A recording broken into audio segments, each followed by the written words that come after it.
Why has the left, I mean, I've been looking at this for years, I'm sure Lionel has too, but the last overtly left-wing mainstream publication that attempted to get off the ground was a ill-fated operation called News on Sunday. This was more than 30 years ago. Since then, we've had, we've got The Observer going it alone now. We've got the Nerve, the Equator, Byline Times. There are lots of splinter operations on the left. Novara, Canary, but they don't have the big momentum of the news organizations on the right. Why do you think that is? And can you change that with Zeteo? Well, the second question, can I change that? I hope so, and we should talk again in a year and see where we are. I think we've done that in the US. The beauty of what I'm trying to do in the UK is I've actually got a tried and tested method. We're not coming blind and saying, hey, look, we're going to try this. Give us a chance. We've actually done it. We've done it here in the US. We've been a success here in the US. In the first quarter of this year, we were the 5th fastest growing political YouTube page in the United States of America, faster than Fox, faster than MS Now, faster than Rogan. So we've had the successes here in the US. And I think we're trying to replicate that in the UK. But to go back to your first question, yeah, it frustrates me that the left haven't been able to replicate the right success. I think that's for a multiplicity of reasons. Academics and experts can come up with, more institutionalized reasons. I can just talk about my own experiences in the media. Yeah. I could talk about my own experiences. I would say, for example, we on the left are very good at being a circular firing squad. I don't think there's the same solidarity or message discipline that you have on the right. Anytime the left tries to come up with a political or media enterprise, it ends up being torn down by infighting and internal division. I mean, look at what happened with the Your Party. How long did that last? A week? 2 weeks in the UK. So I think, the media equivalents of that have not fared as well. And one thing I've said very bluntly from the very beginning of launching here in the US and now in the UK, and I hope the folks at Novara and Byline and others hear this, which is I'm all about collaboration, right? Look, I know we're in a free marketplace and we're trying to get viewers and eyeballs and subscribers, but I do, sorry to borrow a capitalist line in my new role as a businessman, but, a rising tide lifts all boats. I do think lefty media can stick together. Independent media can help each other through collaboration and through boosting the very idea of independent media. I think in a place like the UK, people are very reluctant to pay for subscriptions. To go back to Lionel's point about subscription businesses, we did the number crunching. I think the Brits spend 30% less. An average Brit spends 30% less than an average American on subscriptions. Not just for news, but across the board. So I think it's a tough marketplace in the UK, but I think we all need to be hammering home the idea of independent journalism. I think the infighting has been a problem. I think a lot of what's happened on the left has been joyless. I think that's a real problem in a media age where people want a little bit of personality and charm and charisma and entertainment. Why does Fox do so well? If you watch Fox, and for my sins, I've spent many years watching Fox. I would not advise it. I do it professionally. But if you watch Fox, you get lost in Fox. It's very hard to pull away. There's an energy. There's a visual appeal. There's a rhetoric. I mean, that's why right-wing populists are so dangerous, because they understand that connection. And I think we haven't had that on the left. And I think, you look at someone like Zoran Mamdani, sorry to use a political analogy, not a media one, but look at where the left has been successful in the US. It's been Zoran Mamdani. And how was he so successful? Many, many reasons. But one of them, I would say, is that he had a sense of joy and optimism and humor and charm and charisma, which a lot of people on the left have lacked, I think. And I think we need to bring some of that sensibility to our media coverage, to our shows, to our presentations. We're doing a lot of live events, Alan. We're going to have a great event at the Barbican on September the 14th. Tickets are still available. And we're trying to bring that sense of fun and optimism and energy to our media output as well. And I think that will help. But, you're right. The left has struggled. Ultimately, I think, to be fair, financial considerations have been a real problem for people on the left.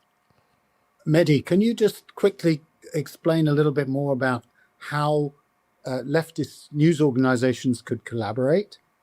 Oh, very easily. We do it here in the United States. So I'll give you a bunch of different methods. So, for example, we have collaborated with Dropsite News, which was founded by two former colleagues of mine from The Intercept, Brian Grimm and Jeremy Scahill, which has become a fantastic outlet for coverage of Middle East war and conflict. They're probably the best people at it right now.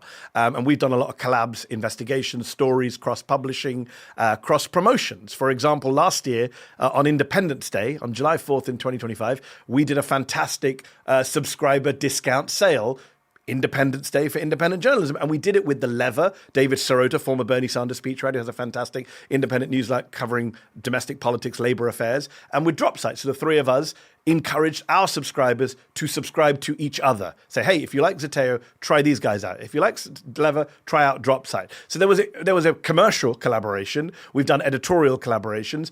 Often, as I say, funding's an issue for a lot of independent outlets. When you collaborate on funding, investigations, we've done polls with other outlets. As you know, Lionel, commissioning an opinion poll can be very expensive, but it can also be very valuable in terms of setting the news agenda, having impact. So we've collaborated on paying for polls that we jointly share.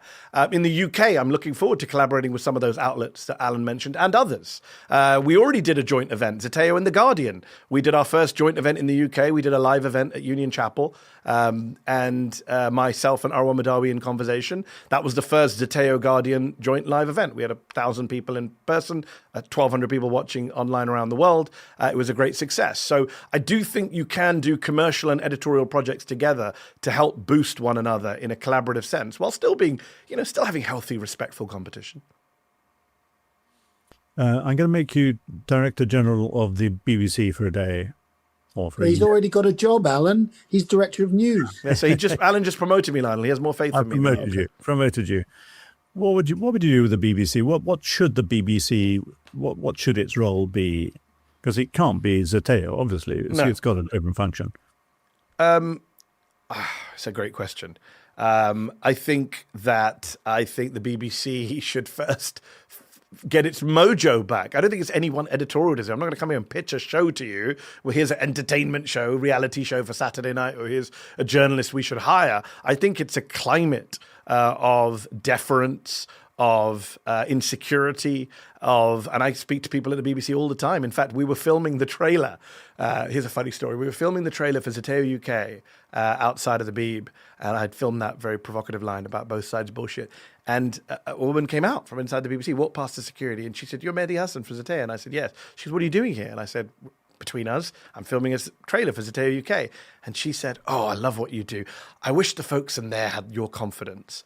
And I think there's that sense that they've been beaten down by governments of both parties, but particularly by the right, that the BBC just needs to really have a leader who's willing to go into battle on its behalf, is willing to die in a ditch on its behalf, is willing to stand up for its principles on its behalf, is willing to say, you know what, I'm not here to make the people in power happy, I'm here to make our license fee payers happy. And I think that is missing. It's been missing for a while. There's been so many arguments about political bias and is the Director General, is the chair of the BBC a Tory or is he a Labour person? I think that is really what's missing from the BBC, to have the confidence, for example, and an issue that I care strongly about, and I think the BBC has miserably failed on. One of the worst media outlets of the genocide, I think, has been the BBC. Not in terms of their actual coverage. I'm not knocking the individual reporters on the ground, but the way that coverage has been framed, especially BBC Online. I think, for example, the BBC should be able to stand up to a foreign government bullying it. I think that should be one of the things the BBC should take great pride in. So those are the kind of, it's really less about the editorial decision making. As I say, some of the editorial decision is still great. Some of the reporting is still fantastic. Some of the TV shows are still high quality. The sports coverage, etc. It's more about what is the attitude of the BBC that bothers me. Just for context, Mehdi, they are fighting that lawsuit and Trump, the bullying lawsuit. Yes. And that's costing money, and they're putting a bit of pressure on. We'll see how it comes, but they've not folded on that. I'm glad they are. You're right. How do you define the centre? So you are Director General of the BBC. There's this phrase, due impartiality is the one that's supposed to govern you. I think we might all agree that the right-wing press in the UK has moved further to the right. Yes. And the argument that is thrown at the BBC is that they haven't acknowledged that the centre has moved too. That's a really tricky political circle to square, isn't it? It is. And let me be fair to the BBC now, since I've been scathing about them. It is a very difficult climate when, as you say, you have a GB News and you have a right-wing media that is very Americanized and pulling everything in one direction. This is my fundamental problem with the idea of a centre, right? I've always been anti this idea of centre. I hate the word centrist. I use it very reluctantly and frustratingly as someone on the left. I once wrote a piece for The Intercept about what does it mean to be a centrist. The BBC has to be centrist, doesn't it? again, how do you define that though? If your argument is, and this is my problem with impartiality and due impartiality. If your argument is, here is X and this is the left, here is Y and this is the right, and we must go exact spot in the middle, that is a real problem for me, because then your due impartiality obligations are clashing with your obligations to truth and factual coverage. In the United States, Alan, if you take a midpoint between right and left, what does that mean for election denial? Does that mean that a BBC in the US should indulge the idea that Donald Trump won the 2020 election? Because that would be a midpoint between the modern right and the modern left. And I think this idea of picking, this famous line of we must go to the center ground. Well, it's not a place. It's not on a map that you drive to and you arrive and you say, I have arrived at the center ground. Let me pitch my flag. As you say, it keeps moving, which is why I don't think you can base your independent, impartial coverage on how far to the right GB News is going. Well, Mehdi, let me just push back a little bit on that. You're not wrong entirely, but the key word is due impartiality. If it was impartiality on its own, then I would agree with you that you're trying to find some magic middle spot in the spectrum. But the issue is due. You have some leeway. So I come back to your other point, which I believe is correct, that the BBC has been progressively cowed by constant attack, and they've lost sight that they do actually have some scope under due impartiality. No, I agree with that. I mean, I remember when I was.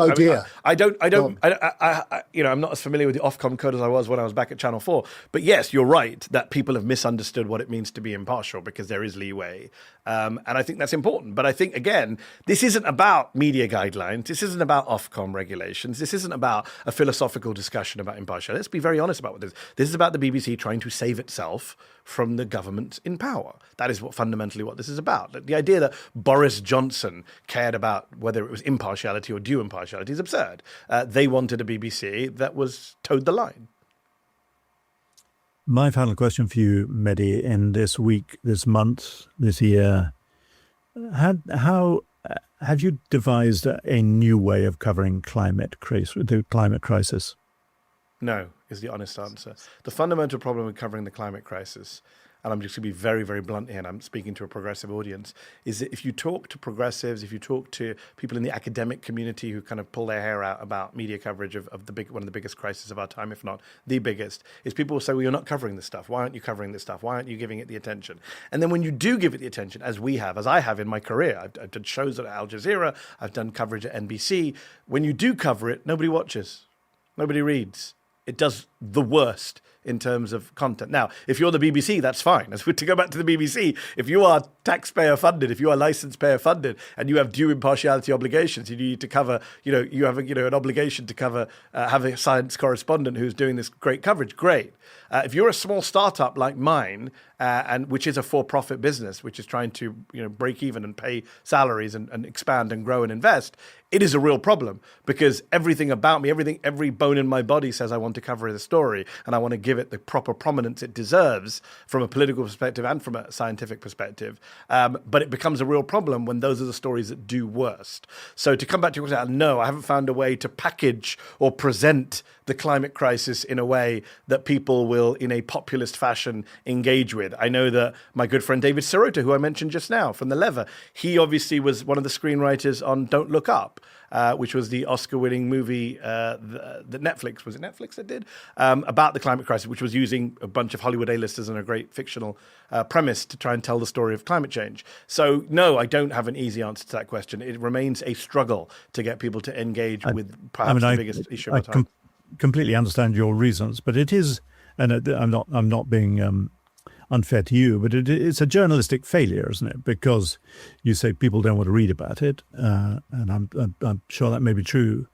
On the other hand, you tune into any radio phone-in show in the last 3 to 4 weeks, and people are scared stiff by it. I mean, that may be the problem. They're so scared stiff they can't bear to read about it.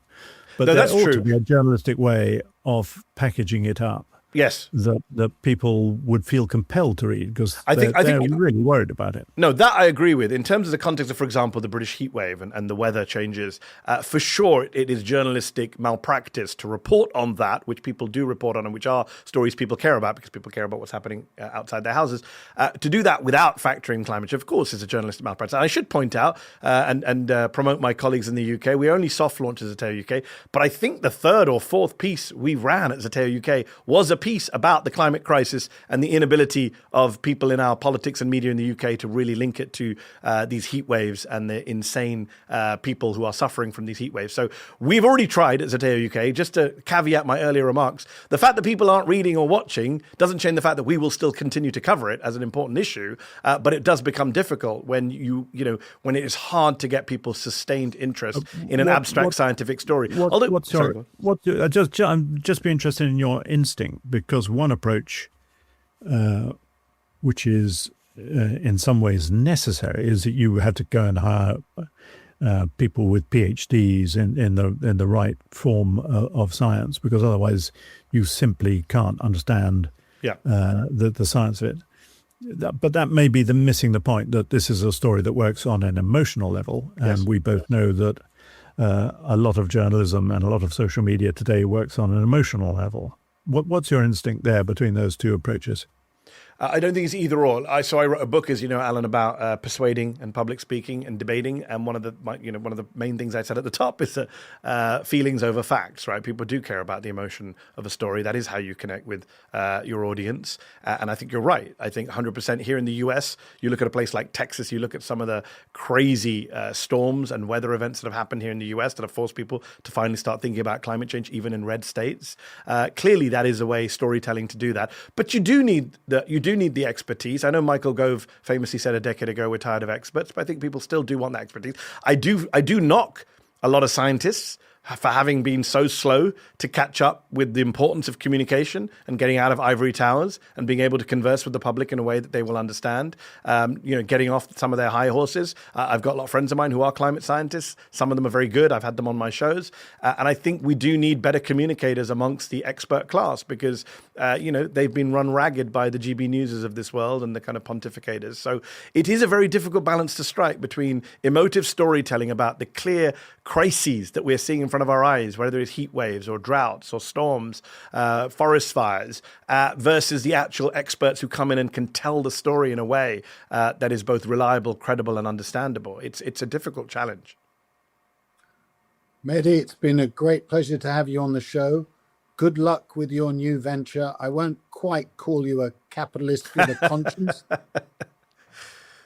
but there we go. And we should repeat, I think you said September the 4th is your September launch. 14th. September 14th, we launched in the UK formally. In the UK. And there are still tickets for the Barbican live event. Zach Polanski will be on stage, as will some of our new contributors. And Zeteo UK is up and running, zeteo.uk. I've got to do the plug. Excellent. Thanks so much for turning up and talking about it, Mehdi. Good luck. Thanks, guys. Good luck. This interview was from the latest episode of Media Confidential, a podcast brought to you by Prospect Magazine. To listen to the full episode, click on the link below. And if you want full access to Prospect Magazine, go to prospectmagazine.co.uk.